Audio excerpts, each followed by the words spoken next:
of the court means that you are sometimes in the minority. Sometimes. How do you decide when you're going to issue a dissent? You know, I dissent, well, first of all, just in terms of the sheer mechanics, there are 9 justices on the court, and when we do our conference vote, we know within a few days of the oral argument how the court has voted in a case. And sometimes it'll take months for us to get the opinion out, but we know internally. And the most senior, the justice with the most seniority on the majority side and on the minority side is responsible for making the assignments. So, you know, in a case that we have a lot of unanimity actually in a lot of our cases, but in a split decision, let's say it's a 6-3 decision with, you know, me, Justice Sotomayor, and Justice Kagan in the minority, Justice Sotomayor will decide who's going to write the dissent, the principal dissent. Sometimes she will assign one to me. It just depends on the way in which the cases are breaking down. But then there are some times when, even after the principal dissent is written, I have a slightly different perspective or a different take on something, or this is an issue of particular importance to me for whatever reason, where I will say, forgive me, Justice Sotomayor, but I need to write on this case. And it's because I feel like I might have something to offer and something to add, and I'm not afraid to use my voice.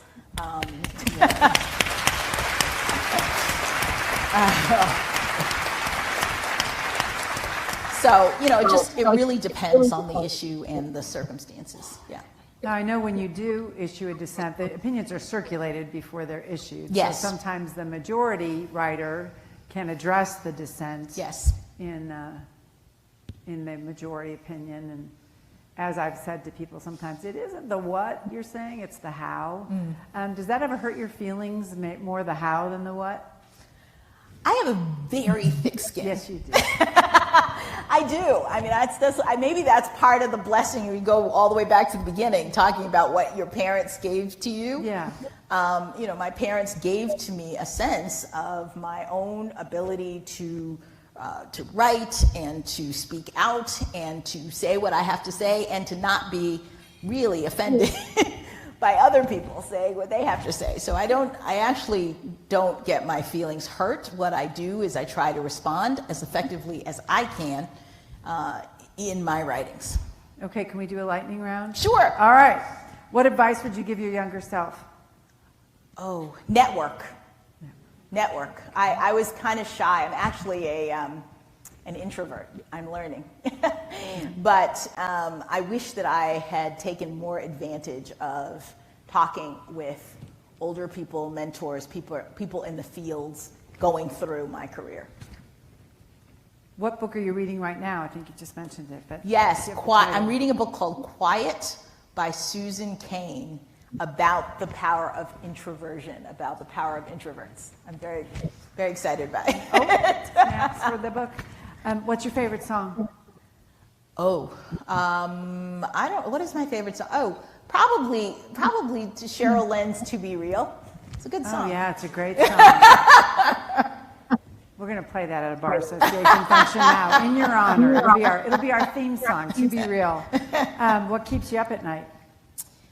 I would say the state of our democracy. I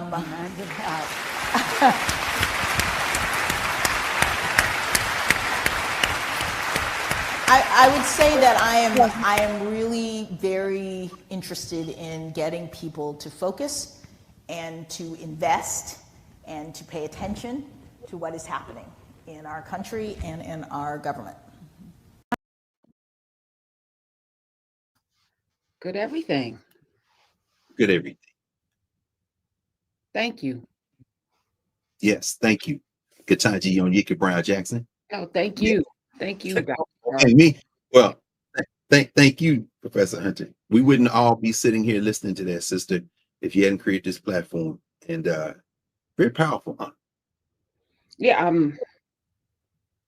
I think about every day what we're in and how we got here and why. And I don't lose sleep because it is. I'm a pragmatist. So I'm like, all right, this is what it is. All right, what do we do? Head down, let's get to work. Let's try, let's fight, let's do all of these things, let's build, let's create, but she's sitting in the belly of the beast every day fighting insanity and still head high, writing the things for the future, right? I always talk about throwing yourself into the future and 100-year plans, 50-year plans. But she's putting these words, codifying them into our history books to make sure that the generations to come will know that somebody stood up and said no. That's And using a roadmap. It's very, we'll spend most of the time today going through her dissent in Trump versus CASA. She's unqualified, brilliant. There's that. You have to be that if you're us. Not so much if you're white nationalist. The only form of diversity in modern world history is whiteness. You can be utterly incompetent, as they are still searching for folks in Texas. As doggone Christy Nome, the ice queen, before we teach me. jump, before we jump all the way in, I was telling you, I was driving around, coming back from the gym this morning and listening to Larry Daniel Favors because it was repeating on Sirius XM, and you guys busted in the studio during a moment of gratitude. She came in the last 30 minutes for us, and then then we went over there. Yeah, so it was like a crossover event. No, it was beautiful. It's like one of those Marvel, Avengers. Was quite beautiful. I was telling you, I was cheesing because it brought me so much joy. And this week I had this guy and his wife, Ben and Jamisa Motley. They do a lot of things on Instagram around race, interracial couple, interracial, same human race, black, so-called black, so-called white. And this guy, he studies like serial killers and sociopaths, and like that was his thing. And he's married to a black woman and immersed in this. And he said the thing that he loves most about black culture is joy. And so I asked him, what does white joy look like? And he was like, that's the stark difference. Studying serial killers, he realized that whiteness was the problem because it was the same energy, and it was an epiphany for him. But he said also there's like white joy is winning. Like it's victory. Yeah.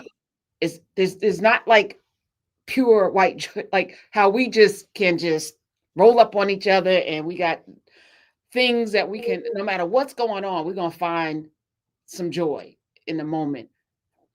And I don't know how you live your life without even knowing that you don't have joy. So you paint your body and your face, you go out to, cheer on a team because you can't play. And then when your team wins or loses, you're burning jerseys, you out in the street turning over cars, and that's your joy? Yeah, it's the culture. It's a culture of hate, a culture of fear. And it's not a culture that was born on the shores of this settler project.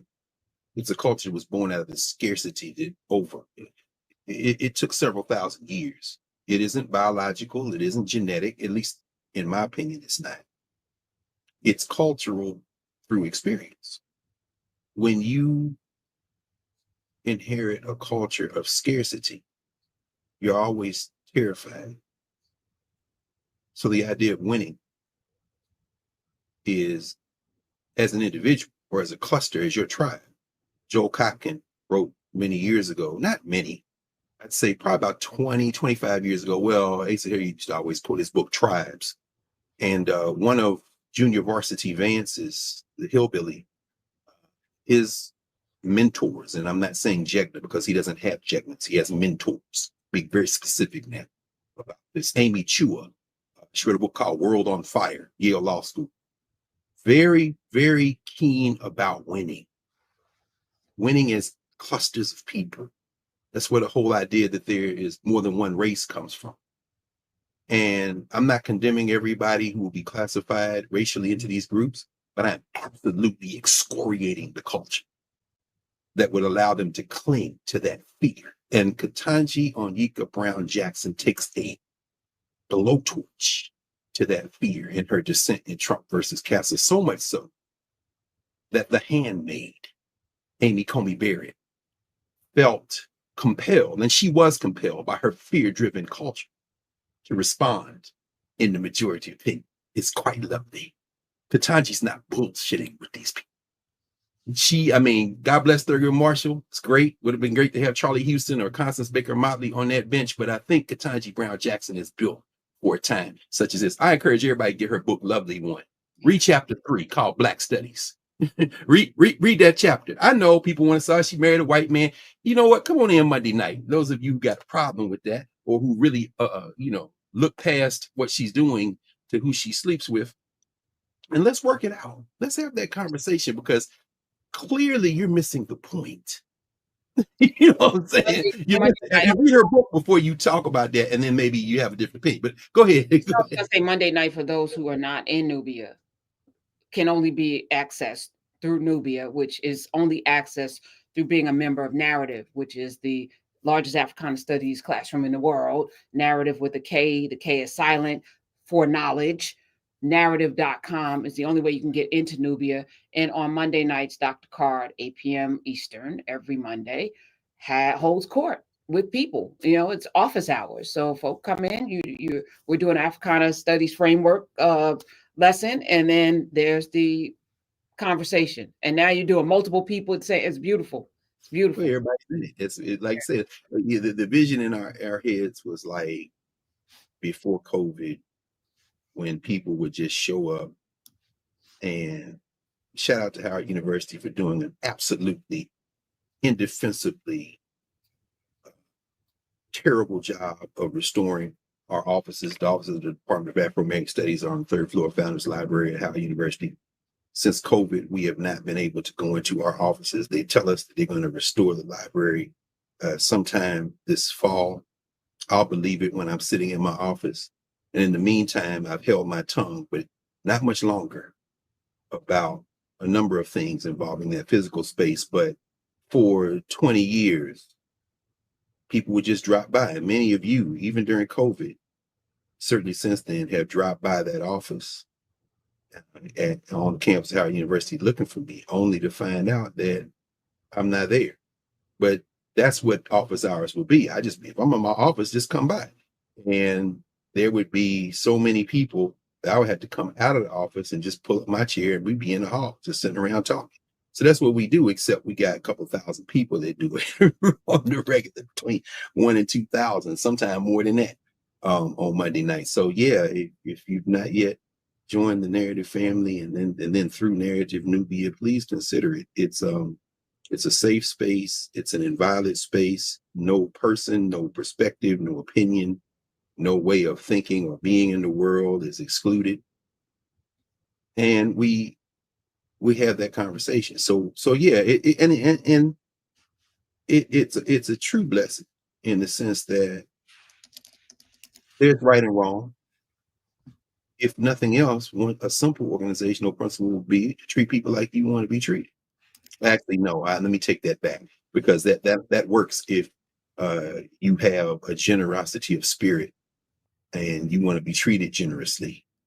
If in fact, let me not even say no more about that, because I really do enjoy Stephen Miller, I must say, because his hatred, his deep fear, is so representative of the thing that we must completely eliminate, that he provides a very convenient locus, a very convenient focal point to see what it looks like. This week, they let him out of his basement, and he stood behind the podium and waxed eloquent on his dream of socializing children in the United States. His exact words were, teach children the love of their country.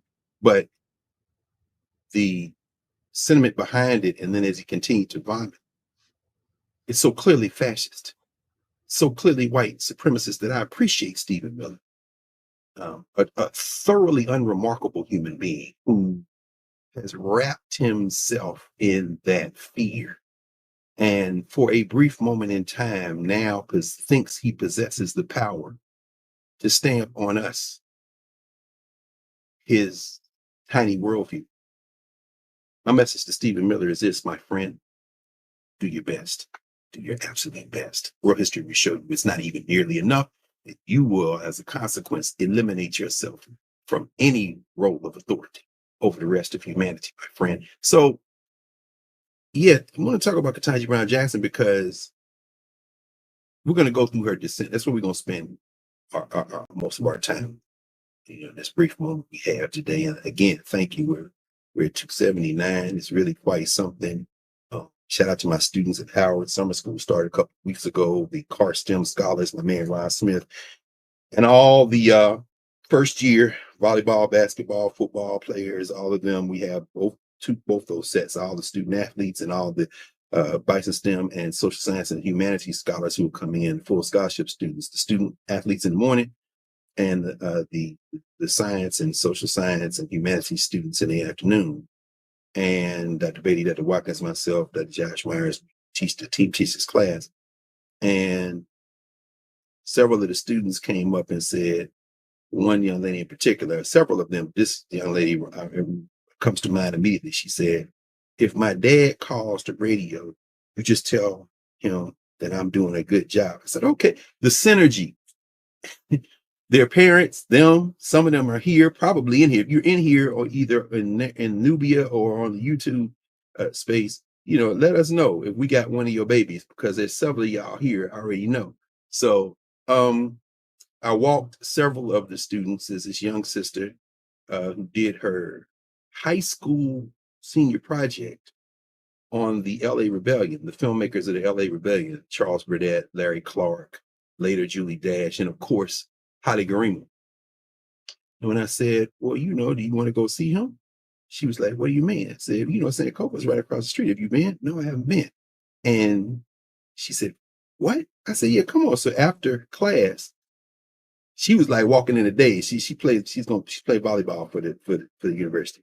She and several of her classmates, teammates, we walked over there. Haile was finishing mixing of his final of the film, the latest film. So he wasn't there. They were out actually at the sound studio getting some, but we're going to go back over there next week. But she couldn't believe that he was right there. But while I was there, they talked to some of his lieutenants, and I got a bag that they had been holding for me because one of our Nubians from the beginning, who has been in class since the early days, before there was a narrative in Nubia. I want to lift his name because he left something for me. Brother Glenn Anderson, who is the athletic director and head of student activities at the historic Samuel Armstrong High School in Richmond, Virginia. Samuel Armstrong began life not as Armstrong, but as you can see here. You see that? The Richmond Colored Normal School. They brought me this hoodie. Can you see it? It does not say HBCU. It says HBHS. Some of y'all think we just be playing on the internet. The idea is what frames everything. And so they brought me this one, and they brought me this one. This is Maggie Lena Walker. Maggie Lena Walker High School, Richmond, Virginia, HBHS. But Maggie Lena Walker, which had closed its doors and now is reopened as a kind of magnet school, gifted talented type school. Maggie Lena Walker didn't go to the school that now has her name. She went to the colored normal school in Richmond. Maggie Lena Walker, of course, the brilliant Maggie Lena Walker. I wanted to raise my brother Glenn's name. And let me just read you what he wrote. He left me a card.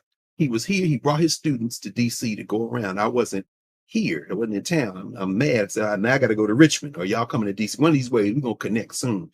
Probably here. If you hear Glenn, he may be on the Nubia side because he's been in Nubia since jump. He says, Dr. Carr, Ray, thanks for pouring into us and being an inspiration to me to continue to seek knowledge. I've been following you since Roland Martin Unfiltered, and I'm a fellow Nubian and watch In Class with Carr weekly. You and Karen are gems. These hoodies represent the first two schools for Blacks in Richmond, Virginia. I'm currently athletic director at Armstrong. Your discussions led me to create these and research other HBHSs as well. Ashe. Let me tell y'all something. We are going to win because we've always won. This is the thing. Thank you, Glenn. Thank your students. Thank all the faculty, the staff at Armstrong High School, at Maggie Walker. And those of you from Richmond, my dear friend, Kalita Nichols Fairfax, who works to create historical markers all over the state of Virginia. My classmate, Chummy University, Coco knows this. Dr. Fairfax on faculty at the great Norfolk State. And Glenn went to Virginia State, by the way. These are, like me, Tennessee State. These are public HBCU. These are field Negro HBCU graduates.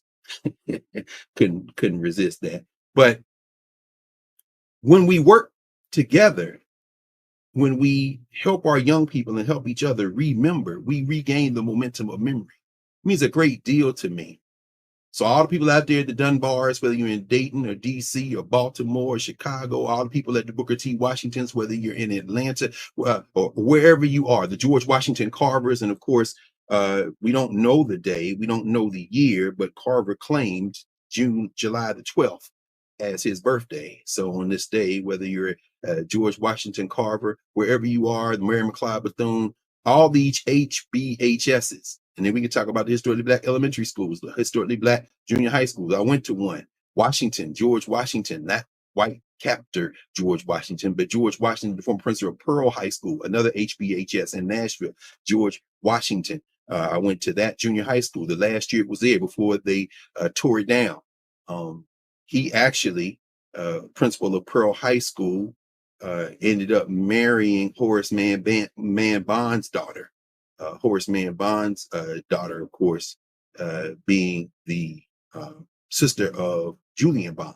So I might have skipped a generation, but at any rate, all those historically Black schools, we need that. So if you're out there at a historically Black school, in fact, we're not just confining it to the United States, because we got people from the continent here, we got people from the Caribbean, from Latin America. If you're at one of those historically Black schools, y'all make your own version of HBHS and let us know, because I'm trying to have them all. I'm rocking them all. HBCUs is just a little over 100, but HBHSs are all over the world. Let's be serious about that. So thanks again, Glenn, and thanks to all the folks.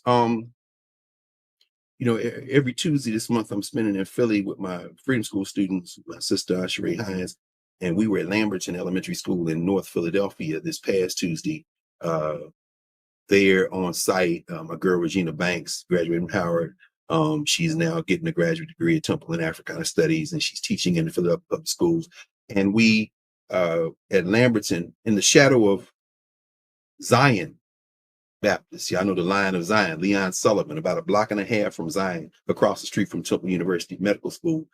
We were reading together with the high school students, all of us reading and discussing Galileo Galilei, Dr. Du Bois's 1908 speech. Everybody in Nubia knows when we read The Education of Black People, 1908, the speech he gave there, where he talks about the importance of telling the truth and how Galileo had made these scientific discoveries for Europe, because the rest of the world kind of knew the world was round and the sun, the earth went around the sun, not the other way around. And he discovered these things for himself in Europe. And as his fame spread and as his reputation spread, they bring him before the Catholic Church, the narrow-minded Catholic Church, the Catholic Church that says, no, the sun moves around the earth doesn't move around the sun. And at that critical moment, I'm thinking now about Sammy the Bull Alito, or Clarence Thomas riding around his RV at this point, having done his dirty work, or John Boy Roberts, or for that matter, A.B. Comey Barrett, all those Catholics, those particularly the narrow ones, Sammy the Bull, the Christian soldier, that narrowness of mind that said, no, science doesn't mean anything. This is what I believe.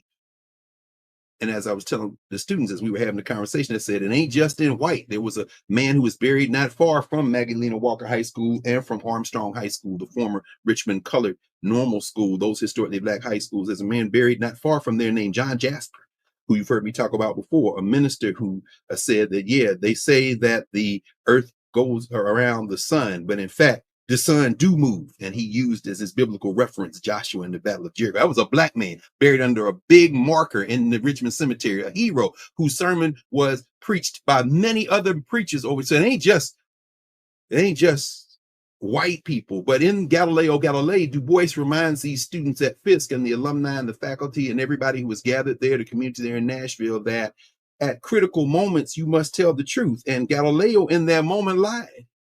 It didn't save him from persecution. It didn't save him from pain for the last decade of his life. But in that moment, he renounced the things he knew to be true. And it is said that as he bowed before the Inquisition, he mumbled, but it does move, meaning the earth. But it was too late. He had lied. And Du Bois used that as a point of entry to talk about what happens when you'll do anything for money. Because at that moment at Fisk, philanthropists were saying, y'all need to do vocational education. And so they invented a Department of Agriculture. And Du Bois was like, you're in Nashville. It's built on limestone. It ain't no farm near Fisk. What the hell are you doing? They invented all these departments and didn't have faculty to teach them, but they could put on paper that they had it because the philanthropists were trying to do that. And he said, this is a problem because if you bow for this for a couple of dollars and do this, you have destroyed the thing that you have been entrusted to maintain, which is what the education of our people. Fast forward, as we can move to Ketanji Brown Jackson fairly quickly. You know, this week, as we see Russell Vogt, Lil Russ, who's running office and management and budget, but also quarterbacking everything, which is why I continue to keep. Y'all know what I'm looking for, right? Keep it here, Project 2025. They tried to tell you what it was. Russell Vogt, the man for them, the fella. As people are fighting, as people lost their lives in Texas, as it is clear now, incontrovertibly clear, that budget cuts, that the ICE Barbie, doggone Christy No, who put a rule in and said anything we spend over here that's over $100,000, I have to sign off personally, which of course is manageable if you are the director of a department in Podunk, such and such city with 500 people in it or 50 people in it. You ain't the constable of the town, doggone Christy No. You supposed to be over the whole DHS for the whole country. You may people live in this country, but hey, if it's over $100,000, I got to sign off on it. As a result, call centers, calls going unreturned, calls by the thousands going unreturned after July 6th, after that went into effect. People calling saying, hey, I need this $800. I need this $750. I mean, I had nothing. All my things that nobody answering the phones. And now, you know, and response teams delayed because the contractors had all been let go. All of that 72 hours. Well, Russell Vogt said, well, we want FEMA to be reformed. He said, we want FEMA to work well. And you know, the president is going to continue to be asking tough questions from all of his agencies. Whatever, you messed up. Y'all are ideologues. You don't give a damn about nobody. And this hit human beings. They lost their lives. And you send your king down there with his queen, who I guess had to fly from New York one way else. I guess she flew to DC and then they got on Air Force One. But at any rate, they down there walking around. Nobody want to hear that. The U.S. economic profile, today's Financial Times, saying that the banking folk who were at first kind of saying, well, he's not going to enact these tariffs. He can't enact these tariffs. Now they're saying there's a rising sense of angst that some of these tariffs may slip through. But the direct quote is that there's also a rising sense of angst over broader political issues, such as the rule of law. This is where we're going today. I'll pull this here so you all can see the paper. No. I'll just go quick because I want to. Says there's one of the bankers who didn't want to be quoted by name said the recent attack on law firms, the media, universities. They saying Columbia is nearing reaching a deal with Trump. You can't reach no deal with a white supremacist with these people. Y'all, let me stop. The recent attack on law firms, the media, university, is concerning for global investors who always believed that this kind of stuff happened in emerging markets rather than the world's largest and most stable economy. Well, that's because you labor under the illusion of white supremacy. And as Neely Fuller said, if you don't understand white supremacy, what it is, how it works, everything else you think you understand will only confuse you. You've labored under the illusion somehow that these European countries and that the colonies turned into states like the United States are somehow a cut above everybody else. It's not true. And now they're getting nervous. They just passed the trillions of dollars of new debt. And now the bankers are like, we need a workaround now. So watch as the dollar continues to devalue and as the prices go up. And as Russell Vogt was around saying, oh yeah, these tax cuts are important. Mike Pence last week, in conversation with Scott Dissent, Secretary of the Treasury, he said, yeah, we passed this. It was very interesting because Pence, who is still an ideologue, another Christian soldier, was celebrating these tax cuts to his billionaire owners. He said, but at the same time, the tariffs are going to add money to the people who we said we were delivering relief to. Number one, they weren't delivering relief to you. If you're listening to this, you weren't getting relief unless you were op. And at that point, we don't care because we're going to roll over you politically like the sea as well.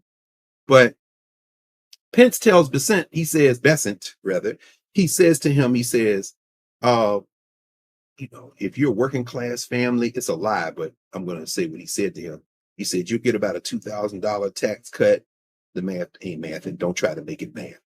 But we'll stipulate 2,000 for the larger point.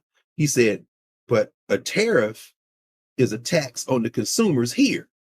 The other country's not paying tariffs. So therefore, if these things going to affect all this stuff Trump talking, it'll be $3,000 in added expense you're going to pay. So it wipes out your tax cut and adds $1,000 to the debt. Now that's Mike Pence talking, a hardcore stone ideologue, fresh off the hang Mike Pence from the heroes of January 6th. So he's trying to put the best face on it. What I'm saying is it's a lot worse than that. And the big boys, the international bankers and the financiers and the venture capitalists are looking like, hey man, we need workarounds, the United States of America. A lot of stuff going on, but I'm not going to dive into much more of it. I will mention one other thing, and then we're going to go straight to Ketanji Brown Jackson. Kilmar Abrego Garcia, the Salvadorian national who's being held in Tennessee, who they picked up and deported wrongly, illegally. And the federal judge down the street here in Greenbelt, Maryland, Judge Zennis, on Friday, yesterday, if you're watching in real time, if you're watching later in the week, this past Friday, the 11th of July, or if you're watching later on in time. It's interesting to see how the numbers continue to tick up as people go back and look at our conversations. But the federal judge said, I'm deeply concerned. This is what she told the Department of Justice lawyer yesterday, right here in Greenbelt, Maryland, up the street. Says, quote, I'm deeply concerned that if there isn't some restraint on you, meaning the Department of Justice, Mr. Abrego will be on another plane to another country. But of course, they're going to put people out. That's why they had them continental Africans in the White House, those presidents. People talking about, oh, the president didn't know that the president of Liberia speak English.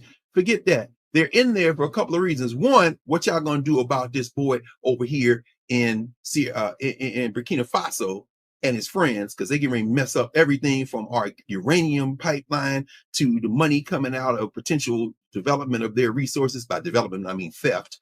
And, hey, will some of y'all take these people we trying to ship out the country? Now, you see, they came out, Bozo, vomiting yesterday, Friday, saying he going to put big tariffs on Ghana and Nigeria. Hey, we're not taking. Now, I tell you what, you can mess with the Nigerians if you want to. You must not know no Nigerians. Anyway, the point is this. Bozo's going crazy. The markets are like, hey, this might actually be worse. And the tax bill that they putting that tax on us and giving our money to the billionaires is created a situation now where the United States is looking increasingly unstable. And on the domestic front, that instability now has leaked into the rule of law, where in the state of Maryland, a federal district judge has said, I would let this guy out of jail in Tennessee because he shouldn't be in there. But the minute I let him out, you're going to have your little hooded friends with their little ski masks on, snatch him and throw him in some other country. I can't let you go because I don't trust that you won't be on another plane to another country. And the judge who said that to the Department of Justice lawyer is one of the judges that the Trump administration, the whole federal government, executive branch, is suing all the federal district court judges in the state of Maryland. I love it. I can't contain my enthusiasm. And I'll tell you why.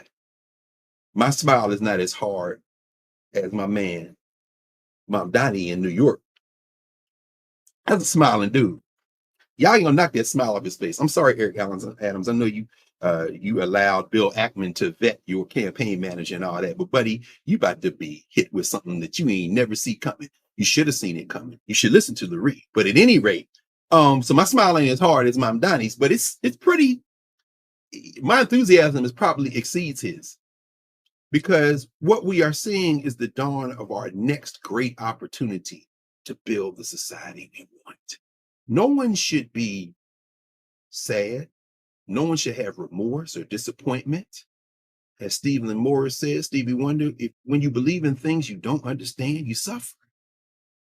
Some people believed that this place was somewhere different, but that was I Pity the Fool. That was last week. So let's go right to Ketanji Onyika Brown Jackson now. What we saw as we began our time together today came from the Indiana Bar Association. They were in Indianapolis, and she was being interviewed. And it's very interesting to hear her enthusiasm, to hear her, to experience that kind of not only enthusiasm, but in many ways determination. Remember, her parents were school teachers. Chapter 1, she talked about mama. Chapter 2, she talked about her daddy. And then chapter 3, Black Studies. Now she's going to, it's very interesting to hear her recite the history of her people. I'm talking about her direct bloodline people, her family, her ancestors, her siblings. It's very important to understand. Ketanji Brown Jackson means business. And the business she means is very clear. In fact, that quote we saw today, we'll come back to it in a moment, but I want to go to her remarks in Puerto Rico. She was in Puerto Rico for, she's over the First Circuit. The First Circuit is the judicial circuit, is one of the judicial circuits in the country. And each Supreme Court justice gets assigned circuits. Before her, Justice Stephen Breyer, one of her mentors, was assigned to First Circuit. So she was down there the 1st of May. And you can find her remarks online. The remarks that she gave to those assembled there at the First Circuit Judicial Conference in Rio Grande, Puerto Rico, on May the 1st, were entitled Preserving Judicial Independence and the Rule of Law. She's very concerned with the rule of law, as we'll see in a moment when we turn to this dissent. She says she was acknowledging all these judges. Remember, Ketanji Brown Jackson spent time at every level. She was a public defender. She spent time on the federal bench, the Federal Court of Appeals. So she knows these people quite well. And she said, I thought it important to provide some prepared remarks about this especially challenging moment for all of us as judges and for the rule of law. She says, while I have the podium right now, she's talking about judges all through her remarks, about 8 pages. She says, while I have the podium right now, let me address what I think is the elephant in the room, which is the relentless attacks and disregard and disparagement that judges around the country, and perhaps many of you, are now facing on a daily basis. Now in that regard, she doesn't sound different than John Boyd Roberts, Mr. Balls and Strikes, who is ensured that 1,000 years from now, if there is a species, 100 years from now, if there is a United States of America in its current configuration, and I don't know that there will be. And even right now, John Roberts has ensured that his name will go down in infamy as a circus clown on the bench. John Roberts' name, particularly for the decisions that he shepherded into print that took what little restraint was on money and finance capital and billionaires and others from putting their thumb on the scale of electoral politics. If for that alone, we got the voting rights and everything else, affirmative action, you get everything else, abortion, everything else. But on that issue of politics and money, just for Citizens United, John Boyd Roberts going to go down in infamy. But he too is concerned about judges being attacked. It's his job to give an annual statement on that. But then he commingles it with, you should respect the decisions of the court. Go to hell. But nobody's be putting their hands on anybody. And that's what Ketanji Brown Jackson is talking about. She goes on to say, it seems as though every time I read the news or turn on the television these days, I see the affronts. And I'm also reminded of the vital work that judges do to protect our constitutional order. Unfortunately, that solemn duty seems both more urgent and more difficult with each passing day. She writes, across the nation, judges are facing increased threats, not only of physical violence, but also professional retaliation. We're just doing our jobs. And the attacks are not random. They seem designed They seem designed to intimidate Russell vote. Those of us who serve in this critical capacity. The attacks are not isolated incidents, she writes. She says that if they impact more than just the individual judges being targeted, rather the threats and the harassment are attacks on our democracy, on our system of government, and they ultimately risk undermining the Constitution and the rule of law.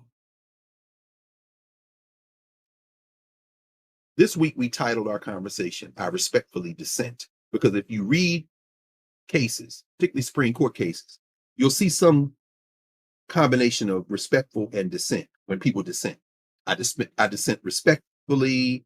I respectfully dissent. In other words, I believe in the institution. I believe in collegiality. It's like calling people my colleague who you know ain't ish, right? I respectfully dissent.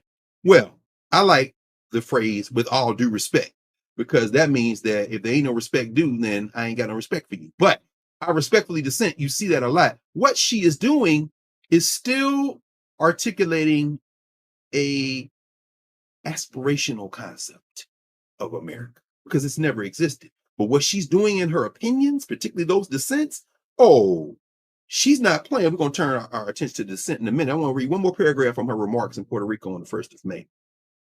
She says, perhaps because today, May 1st, happens to be National Law Day, I'm taking this point of personal privilege to reaffirm the significance of judicial independence. Judicial independence. Because in these dissents, what you're going to see, what she's done over this last month or so, is call these people out. Like, who owns y'all? She doesn't like that shadow docket, that rocket docket, that idea that if you don't like a decision that happens at the district court level, you go right to the Supreme Court and say, hey, because they're enjoining people from being able to just act lawlessly until the courts can rule on the substance, what they call the merits of the law. You stop them from implementing these policymaking decisions that are potentially, and in some cases on its face, obviously unconstitutional. So then they take it to the people they then stop the Supreme Court with, and these people been letting them off the hook. And Ketanji Brown Jackson is like, y'all are making a mockery of the rule of law. She goes on and says, a society in which judges are routinely made to fear for their own safety or their own livelihood due to their decisions is one that has substantially departed from the norms of behavior that govern in a democratic system. Attacks on judicial independence are now countries that are not free, not fair, not rule of law oriented operate. And as you well know, having an independent judiciary defined as judges who are indifferent to improper pressure and, quote, determined to decide each case according to the law, end quote, is one of the key ingredients that makes our free, fair, and law-centered society work. She's quoting her mentor, Stephen Breyer, there, Justice Breyer. It's very interesting. As she goes on, I won't read the rest of it. I'll just note that she cites several of the people who she sees as role models, which I think is very interesting. Albert Tuttle, who's well known. You see his name on the federal building courthouse in Atlanta. Frank Johnson, Judge Frank Johnson, who was appointed to the bench 1 year after Brown by Eisenhower. He was the judge who ruled on the Montgomery bus boycott, during the Montgomery bus boycott on Rosa Parks' arrest, which means that it gave her an opportunity to quote the 14th Amendment. And I was looking around, I think my book is in storage. Judge Frank Johnson out of Montgomery, Alabama, there was a clerk, a guy who clerked for him named, I'm trying to think of his name. He has a famous son now. But his son takes his children into Rock Creek Park to swim in feces infested water. Oh yeah, Robert Kennedy Sr.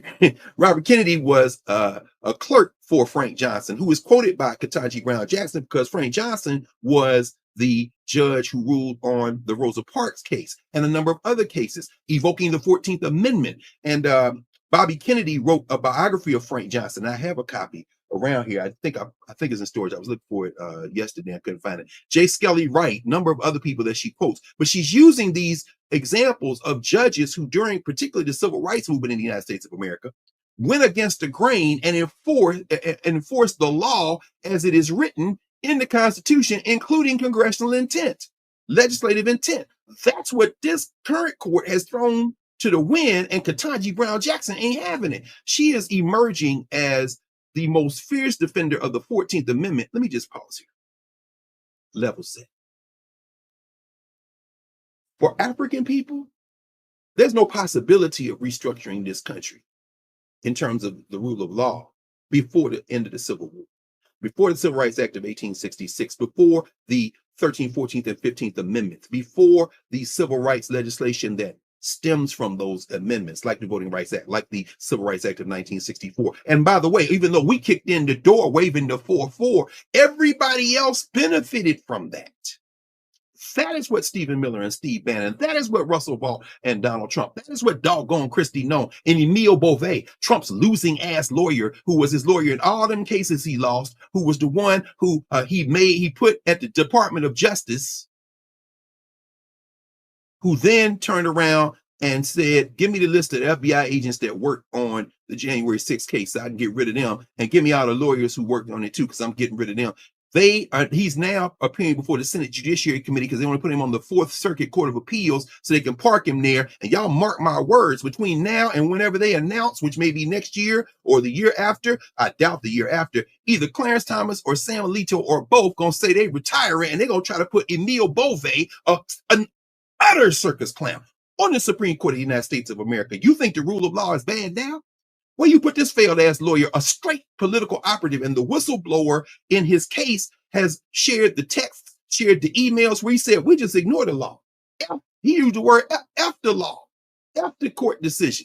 He the one that signed off on the people being sent to El Salvador when the federal judge said, don't send them. And before the written opinion came out, the judge ruled from the bench, gave the oral, said, don't send them there. And Beauvais sends the text like, hey, the plane already in there. It's outside the U.S.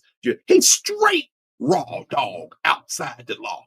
Lawless. They want to put him on the Supreme Court. Ketanji Brown Jackson would not be sitting on the Supreme Court if it was nothing for the 14th Amendment, to my larger point. No 14th Amendment. She's not even there to defend the possibility of all human beings being in this country on equal terms, much less the role of the United States in the world, which is diminishing as we speak. That's the context for what I'm about to talk about now. It's very important to understand that Ketanji Brown Jackson been sounding this alarm for quite some time. The attack on judges, all that she talked about in May. She actually sat with Lindsay Davis recently at a conference where she talked about the existential threat to the rule of law that is presented by these cases, by what's going on in this country.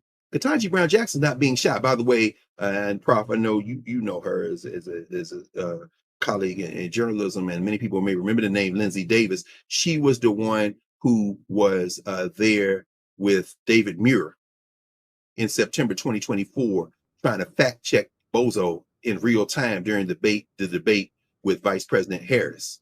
Shout out to Donna Bash, a friend of the Trump FOT, and Jake Tapper, whose book continues to do poorly. Can't wish him anything other than what he has earned, who set it up in the first place. But then when they came back, it was Lindsay Davis who was with David Muir, and they started trying to fact check Trump in real time. Well, she sat with Ketanji Brown Jackson recently, and Ketanji Brown Jackson said that this is an existential threat to the rule of law. But the prompt today, I want to turn my attention to, in terms of history, really emerged on Wednesday. We were on the radio, Lamont and I, and Lamont noted that it was Roger Taney's birthday. And they gave me an opportunity to talk about Roger Taney, which I won't do again today. I can go back and look at it. I guess, that it's still available on the app for a few more days.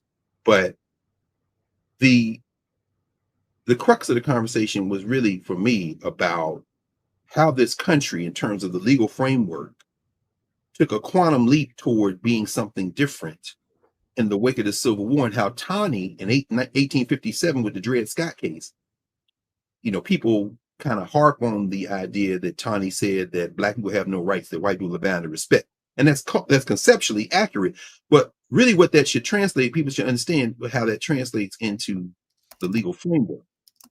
The idea is that if you lived in a state, if you were of African descent, and say you lived in Maine or New Hampshire somewhere, where they allowed you to vote and own property, this kind of thing, they were not beholden to federal law. because the federal Constitution provided no guarantees or protections for African people or indigenous people in terms of equal rights with white people, white men, white landowning men in particular. When you read the federal Constitution, and y'all know I keep copies around all the time. Every time I go to school, I stick one in my bag when I go to law school, because we got to constantly remember that. And Ketanji Brown Jackson, man, what she's doing is dragging their feet and putting them right there with the language of the Constitution. You know, prior to that Civil War amendment period, the late 1860s, what you see is that we're not included. And so what Tani is doing in many ways, he thinks he's preserving the Union by reminding people, whatever you do to Black people, whether it's kindness or cruelty, it's up to you. They don't have standing in this country. The 14th Amendment, more so even than the 13th Amendment in some ways, ensures guarantees, and the language is very precise. Write this word down, because we're going to come back to it in a minute. Textualism. Textualism. When you're reading the plain text of a statute, of policy, how do you then translate what is written into policy? How do you translate what is written into action? For Ketanji Brown Jackson, and for any judge on the bench, you must not only read the plain language within what they call the four corners of the document, the actual thing before you, you must also read it in the context of when that thing came into existence and what was the intent at that time. That's generally speaking how judges make decisions based on statutes and laws, or in this case, the Constitution. That's going to become important, because that 14th Amendment has a library full of debate and conversation in Congress as to what those words meant. And what these white nationalists are doing is taking all of that, saying whatever, like it never existed, skipping over it to their white great-great-great-grandparents in the case of the CASA case, Trump versus CASA, the damn English common law. And Ketanji Brown Jackson is standing there holding a stop sign like, nah. So much so that Amy Coney Barrett lost her mind and took a swipe directly at Ketanji Brown Jackson in this decision we're about to talk about.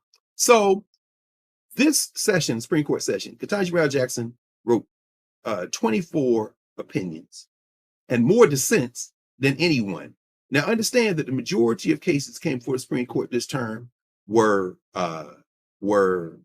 unanimous. In fact, I think I may have pulled up a little thing so you can get a sense of what's going on. I don't know if I have it. No, I don't have it here. I thought maybe I pulled it up so everybody could see, but I didn't. That's cool. What I was about to say is that the majority of things that were the things that were decided in the Supreme Court this term were unanimous. And then there were the 6-3 decisions where the three liberals were in, so-called liberals were in the minority. You have those. But of those dissents, Ketanji Brown Jackson wrote most of them. Sonia Sotomayor and Elena Kagan joined her, or she joined them in most of those dissents, but there were a couple that they didn't, and I'll get more detail on that in a second. When you look at, for example, Stanley versus City of Stanford, Florida, that's a decision that came out a couple of weeks ago, several weeks ago now, June 20th, 2025, that said the Americans with Disability Act doesn't permit a former employer to sue over discrimination with respect, a former employee to sue over discrimination with respect to post-employment benefits. Ketanji Brown Jackson said, wait a minute, hold up. Y'all said, this is the majority now, that workers are not entitled to Title I protection if discriminated against after retirement benefits have been earned because they're disabled. So under Title I, you're not entitled to your benefits if you are disabled. Now, you might be able to read it that way if you have become disabled while you were on the job, but watch this. The court relied in that case on a definition of qualified individuals, which means employers protected. What that does is allow employers to protect themselves from having to employ those who cannot do the work. So are you a qualified individual? But in this case, the person who they said couldn't get their retirement benefits had already retired. They weren't disabled when they were working. They weren't differently able when they were working. They were retired. This court said, you can't get your benefits. Ketanji Brown Jackson said, I dissent. She said, hold on. You relied on a definition of qualified individual that allows employers to protect themselves from people who can't do the work, but not to cut off the rights of those who already finished the work. I'm gonna tell you how nasty these nasty pieces of work are. You finished the work, you're retired, you try to get your benefits, you're disabled now. They tell you you can't use the qualified because you're not a qualified individual. I'm not working there anymore. Oh, Sonia Sotomayor joins in the dissent, but she doesn't join with regard to one footnote. She agrees with the entire thing Ketanji Brown Jackson said, except footnote 12. Now watch this. Because Ketanji Brown Jackson in footnote 12 goes after the majority. Respectfully, I dissent. Yeah, but Sonia Sotomayor being a little bit more respectful than Ketanji Brown Jackson would be, because the majority in that case goes after Brown Jackson for saying that your read of the statute is not pure textualism. What? You made some shit. The man is retired. The people are retired. How can you misinterpret that? Here's footnote 12. Let me read it to you. Ketanji Brown Jackson says, quote, the majority's contention that I reject pure textualism as insufficiently pliable to secure the result I seek. In other words, they're saying to her, you making this stuff up so you can get this person their benefits. What? Ketanji Brown Jackson says, you know what? What you just said stems from an unfortunate misunderstanding of the judicial role. Ketanji Brown Jackson writes, and Sotomayor says, I can't go that far, sis. Ketanji Brown Jackson writes the following, quote, our interpretive task is not to seek our own desired results, whatever they may be. And indeed, it is precisely because of this solemn duty that, in my view, it is imperative that we interpret statutes consistent with all relevant indicia of what Congress wanted. Indicia means legislative intent, the debates, all of that. They setting all that aside. Remember the Brewer case, the New York case, where they went back to the English common law and what was going on in New York in the 18th century to basically figure out a way to let them have guns and have no way to regulate the guns. Well, what did they mean? What did Congress mean? No, I'm coming to that in a minute because we ain't got to the heart of the matter in the other case. But here we are. She goes on and says, you're supposed to be looking at what Congress meant. Indicia, when you see that, what is indicated by the mass of literature around the policy-making intent of Congress. She goes on. She writes, a methodology that includes consideration of Congress's aims does exactly that, and no more. See, she ain't talking about rewriting everything. Ketanji Brown Jackson, I love, and let me pause here because there are people who will come at me and come at other people and say, well, she was in this case where she told the black workers that everybody, slow down. You haven't spent 1 minute of 1 hour of 1 day of 1 month of 1 week of 1 month of 1 year in a law school. You're repeating something you saw on TikTok. And those videos are very important and necessary as points of entry, but that's all you use. You need to slow down. Ketanji Brown Jackson, not a radical. Actually, she's absolutely a radical. But you got to look at it through the legal lens. She's not a radical in terms of trying to reimagine the entire concept of the United States of America. I respectfully dissent and going beyond what you have on the paper and the intent behind that. But she is absolutely a radical in a field of violence called white supremacy. Because Ketanji Brown Jackson, you, me, nobody who looked like us supposed to be on a court. If we're up with Stephen Miller, we'd have our shirts off. It was up to these people who are now saying, oh yeah, Medicaid people, throw them in the field, let them be the farmer, work for the farmers.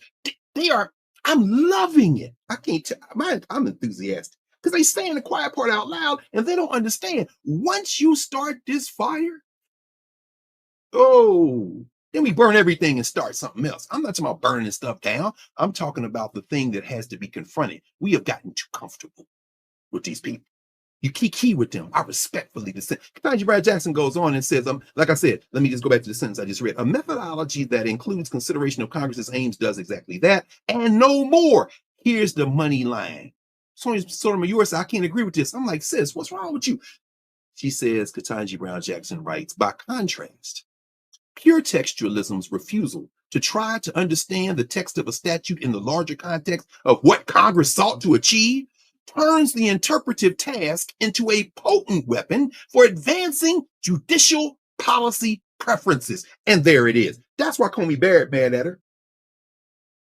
Because understand, see, these people don't like the 14th Amendment. And they certainly going to set aside the legislative record in terms of what was debated during the 14th Amendment. And if you go back to that Reconstruction Congress, they meant that amendment not only to stand up on its own, but to rewrite the DNA of the United States of America. I agree with my colleague Kermit Roosevelt at University of Pennsylvania. I interviewed him for the Black Table, the show I do on Black Star Network. And you can go on YouTube and find that conversation we had. He said, that's really the founding of the United States, is the Reconstruction Amendments. I agree with Professor Roosevelt, the grandson, great-grandson of Theodore Roosevelt. I agree with him on, I'm not Theodore, Franklin Roosevelt. I agree with him on that. That's when it starts. Ketanji Brown Jackson is saying to them, y'all don't want to go back and look at what they intended because you know that that flies exactly in the face of your ideology. You're white supremacist. She ain't saying that. I'm saying that. Well, anytime you say that I'm not reading the statute and I'm telling you that your job and my job and all our jobs is to read the statute in the context of what the intent was, whether we like it or not, no more, no less. Ooh, and she goes on and says this, by finding, and she puts finding in quotation marks. She says, by finding answers in ambiguous text. And this is what they did with the Planned Parenthood case out of South Carolina. I'll come to that in a minute. By finding answers in ambiguous text, making something ambiguous that's not.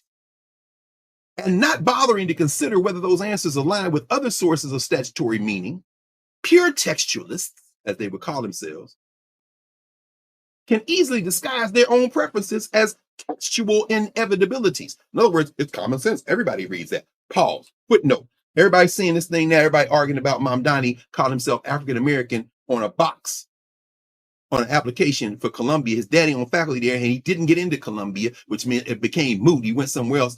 But he wrote down African-American.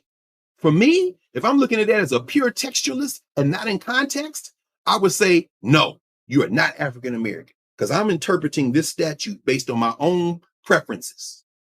But if I look at it in the context in which he did it, with all available information, the man was born in Kampala, Uganda. When he was a little boy, his daddy took him over there and he said, he sat in class and the teacher asked everybody who's Indian put their hands up. He didn't put his hand up. The teacher said, why didn't you put your hand up? You're Indian. He said, I'm not Indian, I'm Ugandan.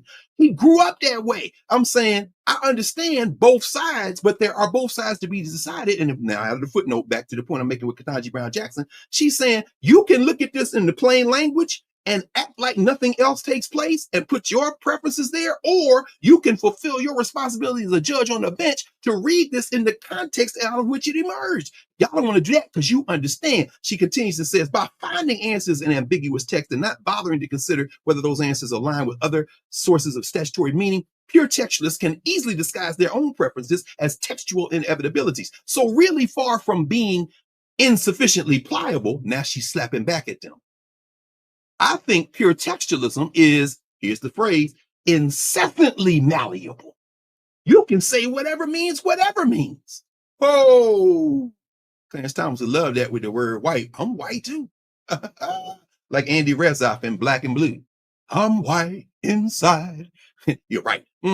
She says that's its primary problem. I think pure textualism is incessantly malleable. That's its primary problem. And indeed, it is certainly somehow always flexible enough to secure the majority's desired outcome.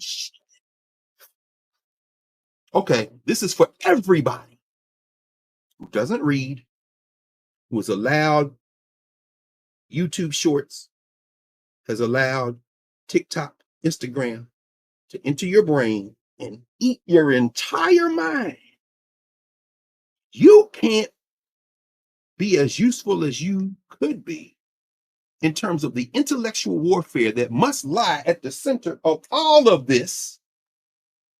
And with all due respect to Hakeem Jeffries, it's a little late for Project 2026, baby. No, actually, that's not true. He understands that all that stuff is just labels, because ain't nobody read Project 2025. Well, we did. Some of us did, the people here. But I'm saying most people just knew it was a label. And until the good sister was at the BET Awards, Taraji Henson, and mentioned it, then it just became a T-shirt slogan, which may be enough in contemporary U.S. politics. But my point is this. You can't get what is going on until you just slow everything down. You heard her mention that book, Quiet. I read that book when it came out, maybe 2012, 2011, 2012. It's a great book with the word quiet with a big Q on it. how to calm the noise in a world where there's nothing but incessant noise. That was 12, 13 years ago. The noise has amplified by an order of magnitude now. You got to be quiet to understand. I'm going to read that one more time. She says, I think pure textualism is incessantly malleable. That's its primary problem. And indeed, it is certainly somehow always flexible enough to secure the majority's desired outcome. They ain't mad at her because she's dumb. They mad at her because she's smarter than all of them. And she's holding their feet to the fire in the very nasty ass criminal enterprise that they want a part of. And that enterprise does not begin in the United States of America. We're going to turn our attention now for the last few minutes to the case that I want to really spend some time on. The key dissents, and that's Trump versus CASA. Before I do that, the Social Security Administration case that was decided in June the 6th, about a month and a week ago. This was an application, but let me level set here before I take it to the end. There are two categories of cases we're concerned with now. One is the ones where the Supreme Court decides cases on the merits. You're looking at the underlying legal question and you're ruling. That was the abortion case, Dobbs, that's Brown versus Board, that's Dred Scott. You're looking at the constitutional issues involved. That's one category. The category that's pissing Ketanji Brown Jackson off, because she know what they're doing, is something they call the rocket docket, the rocket docket, the rocket docket. That's when the lower court judge, you go before the judge, hey, they getting ready to try to say I'm not a citizen. And the judge said, no, time out. It's almost the equivalent of a 20-second timeout. Right? Or a full timeout. Full timeout, 20-second timeout. Meaning what? Everybody stop. Everybody freeze. Because you're going to sue them to ask whether or not the Constitution protects your citizenship. I sure am. But they put their hands on you this morning. They sure did. They try to put you out the country today. Yeah, okay. Don't put your hands on nobody. Stop. Until we get to decide whether it's constitutional or not. So then the thugs, the punks, the little the little men, the tiny men covering their faces to the eye slits, running up on people, and Karen Bass them in court in Los Angeles now, Brandon Johnson them like, y'all get the hell out of Chicago. And Ma'am Donnie said, if I win, you ain't coming up here, which is why these thugs out here in DC is like, we want to deport him. They talking reckless and we letting them. That's why you go to court, to enjoin all that until you can litigate it through the courts on the merits, on the substance. So the category you want is a slow-moving case, the merits, not the rocket docket, rocket docket, rocket docket. The rocket docket is, you don't like where this is going to eventually go, so you try to beat it up there and say, look, we'll wait for this to be decided, but while it's being decided, judges, will you please just let us do it? Let us do what? Throw everybody out the country? What? Yeah. Let everybody have your financial records? Wait, what? Yeah. So that's the rocket docket. Supreme Court now at the district court level, the first court level, federal court level, they saying, nah, enjoin them. So then Trump and them appeal to the appeals court level. The appeals court like, yeah, the injunction stands. Or they go directly from the district court to the Supreme Court. Or go to the appeal court and then, then they go to the Supreme Court and guess what? It's the RV Clarence, wholly owned subsidiary of Harlan Crow, the Christian Soldier, Sammy the Bull Alito, the Handmaid, they all come in there and say, you know what? While we wait on this to be litigated on the merits, we overturning all them other judges and saying, go and throw them out the country. You could do it. Ketanji Brown Jackson, like, what the hell? Social Security Administration versus AFSCME, the unions. That was June 6th. An application for stay is what they call the things that go through the rocket docket. That's the Doge case. Social Security, the Supreme Court said, well, Social Security, yeah, you can hand Doge staffers highly sensitive personal information. Because they went to court and said, they trying to take my Social Security information, Great Nuts and his little friends in here in my stuff. Russell Vogt is like, yeah, get it all. Because we're going to merge it all together and then we're going to start figuring out how we can rob everybody blind, take all their money and collapse all the government and close the institute. Oh, yeah. MAGA Mike Johnson is like, I know there's supposed to be 3 branches of government, but I work for the white supremacists. And right now our leader is Donald Trump. So whatever you say, boss, let's get it done. So they go to court like, oh, wait, you got to litigate this. And so they went to Supreme Court. Supreme Court said, yeah, they can give you the stuff. And Ketanji Brown Jackson dissented. And she said the following. She says, government, meaning the Social Security, meaning Trump, meaning Vogt, them guys, fails to substantiate its stay request. In other words, they want to stay the injunction. They fail, she writes, to stay to substantiate their stay request by showing that it or the public will serve irreparable harm absent this court's intervention. So they went there and said, if we don't get this information, the public will have irreparable harm.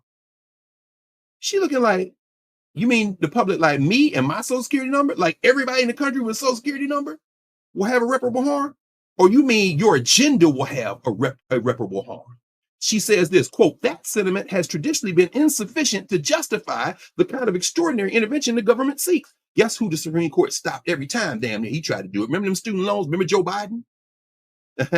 All of a sudden, something they said you couldn't do under Biden, now you can do it under Trump. She sees what's going on. She continues and says, but once again, this court dons its emergency responder gear, rushes to the scene, and uses its equitable power to fan the flames rather than extinguish them. Oh, shit. Okay, that's the equivalent of talking about somebody's mama on the street corner if you're a judge. You understand that metaphor? She said, but once again, this court dons the emergency responder gear, rushes to the scene, rocket docket, and uses its equitable power, the court, to fan the flames rather than extinguish them. Then she quotes Nome versus Doe. We'll get to that in a minute. Jackson dissented in Nome, doggone Christie Nome versus Doe, dissenting from a grant of an application to stay, explaining that by granting a stay, the court was allowing the government to terminate the lawful parole status of 500,000 non-citizens before the court could determine whether such agency was lawful. So Nome trying to throw people out the country, 500,000 people. The district court was like, oh, hell no, you can't do that. They went to the rocket docket. They said, yeah, you can do it. She said, oh, that application for stay was granted. Ketanji Brown Jackson in Nome versus Doe, May 30th. This is when they put people out the country, 500,000, they can get them. She says, when the Supreme Court evaluates whether or not to stay a lower court's order, the factors we apply are well established. Fair prospect that we will grant cert and reverse. Certiorari means that they will hear the case on the merits and reverse. Is there a fair prospect? We're going to come to that in the money case in a minute. In other words, they hear the case and they say, okay, is this constitutional or not? We're not ruling on that yet, but you want us to allow you to do what you're doing. And so we got to ask, is there a fair prospect that when this substantive case gets here, the slow case gets here, that we're going to rule in your favor? If there is, maybe we let you go on and do what you're doing. If there's not, then we're going to back up all the judges who have been unanimous to say that you can't do it. And all these judges have been saying this is unconstitutional, but they're betting that they got ideologues on the court that don't care about the law. So that's the first thing she says in Dissent. When we as judges at the Supreme Court level evaluate whether or not to stay a lower court's order, in other words, whether to intervene and tell a lower court, nah, we're going the other way. In this case, we're going to let them do what the hell they want to do. He says, when we evaluate that, the factors we apply are well established. Fair prospect that we will grant certiorari and reverse, that the merits favor them, that irreparable harm will befall them should we deny the stay, and in closed cases, that the equities and public interest are on their side. In no way is any of this BS that they doing meet any of those standards. They doing whatever the hell they want. Let's go to that Medina versus Planned Parenthood, South Atlantic. That was a South Carolina case, June 26th, the decision came down. The Medicaid Act reads plain language that any qualified provider can provide health services to people seeking health services. Neil McConnell Gorsuch, the stolen seat, Barack Obama being timid as he always was. You gonna put Merrick Garland on the damn Supreme? You should have you should have put Ketanji up there. Hillary Clinton would have won that election, I believe, but that's all right.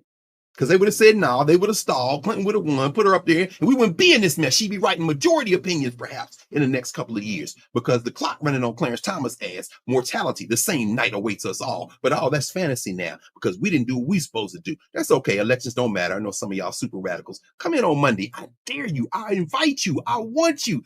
Let us agree to agree. Let's have a conversation about whether elections matter or not. I'm dead ass serious. Somebody will probably clip this and put it on somebody else's YouTube channel for clicks, likes, and views. views, I invite them too.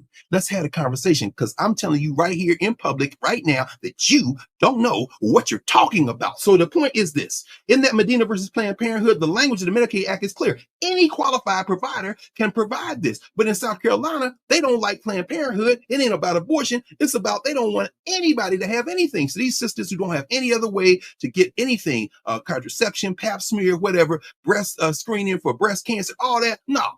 Hell no. F y'all, because y'all women anyway, and you're not equal anyway. We're white males. We're in a patriarchy. You can't stop them now. They've gerrymandered the whole damn thing. So they go to court. At the lower court, they say, you can't allow this until it's ruled on the merits. So as it goes through, it comes to the merits, and guess what? Neil McConnell Gorsuch, sitting in that stolen seat, says that any qualified provider is ambiguous. You heard me. Any is ambiguous. Any qualified provider. That would include Planned Parenthood, right? That's ambiguous. Ketanji Brown Jackson, Dissent, says that Medicaid Act's any qualified provider provision does not ambiguously confer a private right upon a Medicaid beneficiary to choose a specific provider, and therefore cannot be enforced via Section 1983. You saying that any qualified provider doesn't confer a private right to those people? Y'all making it up. So let me turn now. See what time it is. Oh, we've been going a long time. Let me just take 15 minutes. I don't want to take a long time. Y'all look it up yourselves. You can go on the Supreme Court and look up Trump versus CASA. That was June 27th, 2025. Read through that dissent that she writes there and look at part 2. Woo, the ideologues are hot. In Trump versus CASA, the court ruled that federal district courts likely lack equitable authority under the Judiciary Act of 1789 to issue universal injunctions that prohibit the enforcement of executive actions beyond the parties before the court. Let me translate that. This was the birthright citizenship case. These hillbillies, these white nationalists, these white patriarchs are trying to strip birthright citizenship. The Constitution is unambiguous. You're born here, naturalized here, you're a citizen of the United States of America. That is the 14th Amendment. And then it says all persons are entitled to due process and equal protection. When you look at the legislative record of when they were debating the 14th Amendment, it is also clear. Now, pause here, footnote, everyone out here, those of us who have been hoodwinked, bamboozled, led astray, run amok, calling themselves descendants of slaves or foundational Black Americans, we're saying that the 14th Amendment only applies to African people in the United States. I'm sorry, African Americans, because they're excluding everybody else. Just tell them reading is fundamental. Turn off the TikTok, turn off the Instagram, turn off the YouTube shorts, spend a few little time with some language and sit with it. Be quiet, quiet, quiet. You heard Justice Brown Jackson said the book she's reading now is a book that came out 13, 14 years ago called Quiet. Quiet, quiet, and sit with it. And then if you still reach that conclusion, then at least we're very clear that it's not because it isn't clear. It's because you're a damn ideologue and you love your master. So at any rate, understand that the court ruled that while we are going to rule on birthright citizenship, whether or not it's clear in the Constitution, and it's absolutely clear, there should be no, every judge they brought this before so far has said this is absurd. What you're doing is unconstitutional. So we're going to issue an injunction. What they did in Trump versus CASA is saying, while we're waiting to rule on birthright citizenship, and don't bet they won't try to overturn it. The rocket docket. We got here. Okay. Every judge up to us has said, you can't put these people out of the country. You know what they told them in Trump versus CASA? You can put them out while we're deciding the constitutionality. What? Wait a minute. Did y'all hear the criteria for whether or not you would grant a stay in and reverse the lower court's decision?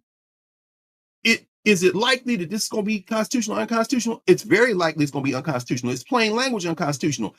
Is there irreparable harm? To every one of them people get put out of the country, there's irreparable harm. What's your irreparable harm? Well, I'm going to let down my MAGA people. Okay. What? Brown Jackson, what the hell are you talking about? Now, understand, remember, Sonia Sotomayor put a dissent in the Trump case versus CASA, and she told the lawyers what to do. in that dissent. Remember, we talked about that. What she said was this. They're telling you that if you go to court and they tell you that you can stay here while we're litigating this, that decision only applies to you. That's what they did in Trump versus CASA. It's absurd. He said, however, they're saying that you have to have a class. You have to certify a class. Well, guess what? They certified a class. A district court judge a few days ago allowed the class action-based nationwide injunction that the Supreme Court tried to stop in Trump versus CASA. There was a judge, LaFlante, certified a class consisting of all current and future children who stand to lose citizenship rights because of Trump's order. That's just children, though. My God, I was born here. I'm a child. You're part of the class. It's called a Rule 23 action to certify a class. What does it mean? To be certified, you got to show that numerosity, that the class has hundreds of thousands of members, and all them children, somebody born today, right now, while we've been talking, who's now in that class. Numerosity, commonality, the class members have an obvious connection, interest in getting citizenship, thereby avoiding potential deportation. That's there. Typicality, the class representatives litigating the case seem to be typical of the class as a whole. That's there. And adequacy of representation. In this case, it's the American Civil Liberties Union. So you've got all four. They meet that. So she authored that opinion, and Ketanji Brown Jackson joined it. Alana Kagan joined it, saying that universal injunctions have deep roots in equity's history, in the history of this country. They basically said, we don't give a damn. We know that we've been doing it, but now we ain't gonna do it. What's your rationale? My rationale is I can count 6 versus 3. But Ketanji Brown Jackson, you heard her say at the beginning that when we agree that Sotomayor, if we're in the minority, she assigns the case. But watch this. She also said, sometimes I say, I'm sorry, Justice Sotomayor, I need to write separately. So she agreed with her, joined her dissent, but then wrote a separate dissent, arguing that the majority's decision creates an existential threat to the rule of law. Ooh, see, that's why I don't like her. Sotomayor can be blistering. She be doing some heat. Kagan every once in a while, but you know, she a little lukewarm for my taste. But Ketanji Brown Jackson, she like, sis, hold my beer. She said, you're creating an existential threat to the law by allowing the executive to violate the Constitution with respect to anybody who hasn't sued, effectively creating zones where executive compliance with the law becomes optional rather than mandatory. She calls it a zone of lawlessness. And she writes the following in her dissent. For some reason, the court sees fit to step in now and release the president's wrecking ball at the onset of this litigation. Ooh, she says executive power will become completely uncontainable. Oh, Amy Coney Barrett is mad. This is what Coney Barrett wrote. This is what the handmaid wrote in response. Quote, we will not dwell on Justice Jackson's argument, which is at odds with more than 2 centuries worth of precedent, not to mention the Constitution itself. All 5 of them other Republicans joined her. And this is the last sentence she wrote. She said, the principal dissent focuses on conventional legal terrain. Justice Jackson, however, chooses a starting line of attack that is tethered neither to these sources nor, frankly, to any doctrine whatsoever. It is a bold-faced lie. I'm going well beyond. I got 7 minutes left. I asked to get to an hour and a half, and I just want to do this because we're not going to have time to read it all today. I've laid out all the stakes. If you want to talk about it on office hours on Monday night, we can continue. But I want to turn just for a moment to Ketanji Brown Jackson's dissent that pissed off Amy Coney Barrett. Amy Coney Barrett just said that Ketanji Brown, and she called her by name. I love it. I love it. I love it. On the best day of her life, Amy Coney Barrett couldn't handle the shoes of Ketanji Onyika Brown Jackson. But it's cool. Everybody can have their favorites. They all can read or write. They all take showers. They all eat food. They all get in and out of cars. I'm not going to question anybody's competence right now. But what I'm saying is, whatever y'all are, Ketanji Brown Jackson is a little better. In fact, she's a lot better. And she's using your language. Ketanji Brown Jackson ain't Greg Carr. Because I know what it is. She know what it is too. But anybody been in law school know what it is. But at the same time, this thing only operates if everybody agrees that there's some basic rules. That's the basic concept of the rule of law. We know what it is, but if we got to agree on something, my colleague, I respectfully, but if we not going to agree, you ain't got that kind of muscle. Y'all putting y'all hands on people, ain't no law or ain't no law. Guess who that begins to activate? the people who you call lawless. Y'all can keep running up on people if you want, and people may not sit and read, people may not sit and study or go to a school or come here and we've jailbroken the university. But I tell you what, whether they take a class at a historically black high school and do some work, whether they're at HBCU or not, whether they're doing that work, somebody in the street know when you run up on them in a ski mask talking about come with me, you might get your head blown off. Guess what? I'm not advocating for that at all. I'm not the one that's going to engage in that act of violence, but I'm telling you, once there are no rules, then you got another rule that comes in. Clarence Thomas likes to write about natural law. What you know about natural law, baby? Maybe you might go back to them streets of Pinpoint, Georgia, Savannah, ask them boys about natural law. In her dissent, June 27, 2025, as I conclude, Ketanji Brown Jackson writes the following, because Sotomayor wrote the major dissent, which she joined, but she says, I agree with every word of Justice Sotomayor's dissent. I write separately to emphasize a key conceptual point. The court's decision to permit the executive to violate the Constitution with respect to anyone who has not yet sued, which is what they tried to do, now being countered by the class action suit I just mentioned, is an existential threat to the rule of law. She said it is important to recognize that the executive's bid to vanquish so-called universal injunctions is at bottom a request for this court's permission to engage in unlawful behavior. That's exactly what it is. And Russell Vought absolutely knows that. That's why they're doing it. That's why they're doing it. They said, we're going to violate all the laws. And then we're going to the rocket docket after all the judges say you can't do that. And the Supreme Court going to say, well, whether they can or can't do it. And in this case, they said there's a good chance they're going to win on the merits. Ooh, be careful, y'all. Birthright citizenship. This court said in the first of those four criteria for evaluating whether or not to overturn the lower courts, which is likelihood of success, this court in this case said that it is likely they will prevail on the underlying issue. In other words, this court then already told y'all that they have an appetite to overturn birthright citizenship. Reading is fundamental. So we're going to overturn every judge that has said this is unconstitutional with regard to letting you continue to put people out this country until the case gets to us, because we think when the case gets to us, we're ready to overturn it. Ketanji Brown Jackson is sounding the alarm. She said, these people right here showed up at your fire and poured gasoline on your ass in the name of putting the fire out. It is exactly backwards. She said, it is important, back to the dissent, that to recognize that the executive's bid to vanquish so-called universal injunctions is at bottom a request for this court's permission to engage in unlawful behavior. When the government says, do not allow the lower courts to enjoin executive action universally as a remedy for unconstitutional conduct, end quote, what it is actually saying is that the executive wants to continue doing something that a court, and in this case, many courts, have determined violates the Constitution. Please allow this. That is some solicitation. Now, she could have said, that is some bullish, but she said, that is some solicitation.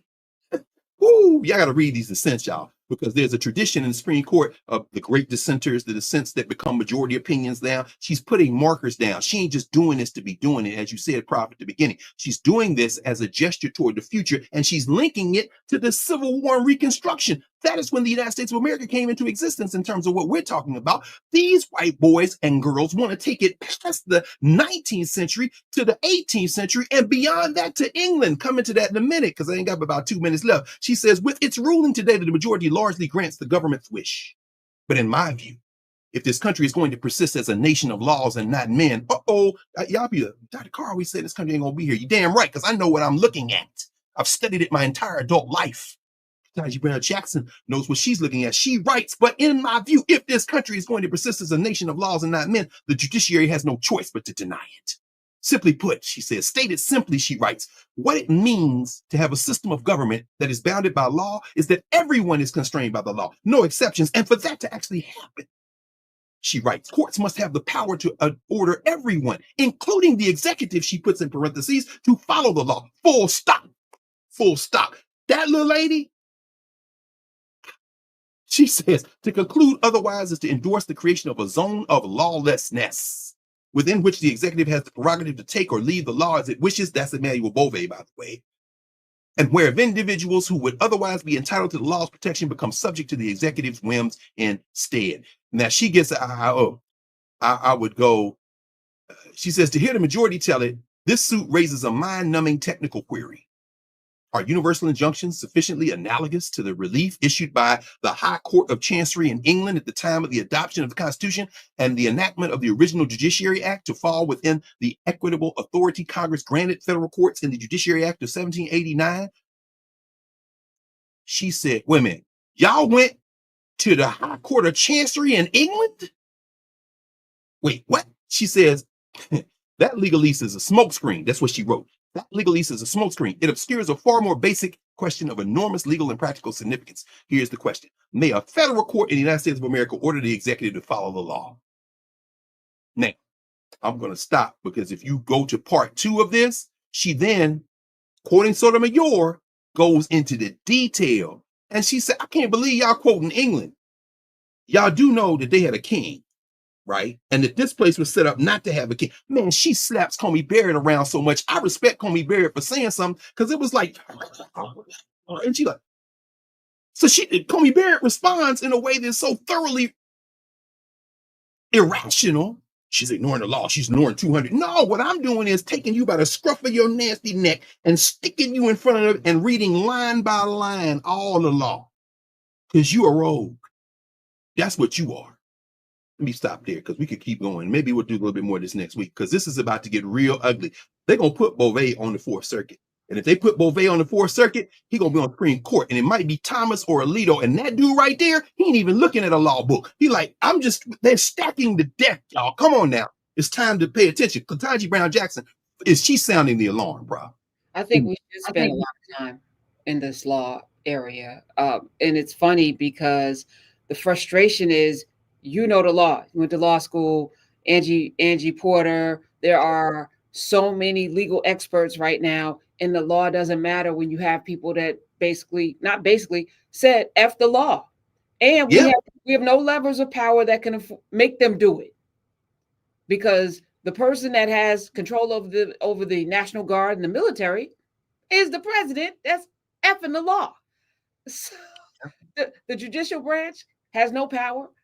We don't have Congress that can do anything, even articles of impeachment matter not if you can't convict, and you can't do that. So what are laws if you can't enforce them? And everybody, the 14th of these amendments. So I guess the bigger question is knowing that, what is our responsibility? Yes. So we know I'm not going to be able to sue, and maybe, we'll have some lower court thing, but it's going to go to the Supreme Court and they're going to let him do whatever he wants. They already said that. Yeah. So I think this is where I get in. I'm enthusiastic. I'm excited about this. I'm excited about it because that's what they want us to believe. That's Bannon's thing. So y'all can't fight you, but Mom Donnie is driving them crazy to the point where they dropped all pretenses. I need all the billionaires. Come here, Eric Adams. I know you ain't shit. Come here, Cuomo. One of y'all got to drop out. Get CY, drop him out. And it's on the front page of the New York Times. Okay. Bill Ackman, a pure ass racist, it picked Eric Adams' campaign. This is beautiful. And now the people who don't care, like, wait, what? Shit, let me check my voter registration. We are that close. That's what I'm saying. That's why I'm enthusiastic. Thank you, Prof, for asking that question. We are not nearly defeated. We're the ones with the power. The midterms. Every day we live is closer to the midterms. This thing, people resigning. That hillbilly out of North Carolina. So I ain't running. With this time to break their back. We this close, Prof. I'm excited. Ketanji Brown Jackson's land. I'm excited. That's what I'm saying. I feel the same enthusiasm, but I also recognize that these people, they are relentless and tireless because fear is a driver in a way that joy never can be. Do you know? It's true. We talked about the fear that they have of erasure, which tells you how tiny they are, because who can erase a person like? But you know what, Prof? This is what I love. And the thing is, I don't know Ketanji Brown Jackson. I've been blessed to be around her a couple of times. Her college roommate at Harvard and Harvard Law, her Professor Fairfax, Lisa Fairfax, her husband is the dean of Howard Law School, the good brother Roger Fairfax, who hired Angie Porter at American. These good people, and they're intellectuals. They're determined to fight. But I tell you, when she said, "What's your favorite song?" Got to Be Real. She's sending us. I'm saying, I like Ketanji Brown Jackson. No, I said, wait, hold You on. ain't got to go to law school. You can read, get the dissent in Trump versus CASA. Get some children, get some teenagers. It's just words. Watch the brilliant. This is why you got to go to school. Turn off, just sit with it. We are that close, Prof. I agree with you. It's mind numbing. It seems hopeless. If the Senate, and the Senate can't just flip by 1 or 2 votes, because John Fetterman's useless. He gonna go with them. But if in the midterms, the Senate, Joni Ernst talking about she gonna retire, yeah, because he told people that everybody gonna die. Iowa is not out of play. Nebraska may be in play. If you get organized, if we get out there, they can't put Bove on the Supreme Court. Let Alito and Thomas retire. Get rid of Chuck Schumer. Maybe Cory Booker or somebody else get in there and be like, we're going to hold that seat open until the election. In other words, do what McConnell did. But to get there, it's going to take a lot of work. It's not going to be easy. You're right, Prof. But that's why we're here week after week. That's why you're there every day on the radio. That's why you built Narrative Nubia. It's not going to be easy, but we can do it. Just to say a thing about reading, because I realize you read every day, and it's a muscle. So, you're saying it like it's just words. It is. No. It's a muscle. It's gotten me. It's a muscle. Yeah. You do it every day. My point is, like, folk, wherever you can get in, don't overwhelm yourself. Start small. If it's a comic book or a graphic novel or just reading the newspaper every day, just get into the habit of reading these words and not feeling bad about what you don't understand, because eventually it'll click, but you got to keep at it. So I just want to encourage people, read something, read something. Do you mind underscoring that point? I'm going to tell you, when I went to law school, this happens to all of us. The first time you read something, you don't understand it. The 8th time you don't read something, you don't understand it. What the hell is an enjoyment? You get caught up on the words. Wait a minute. Okay, so an indictment.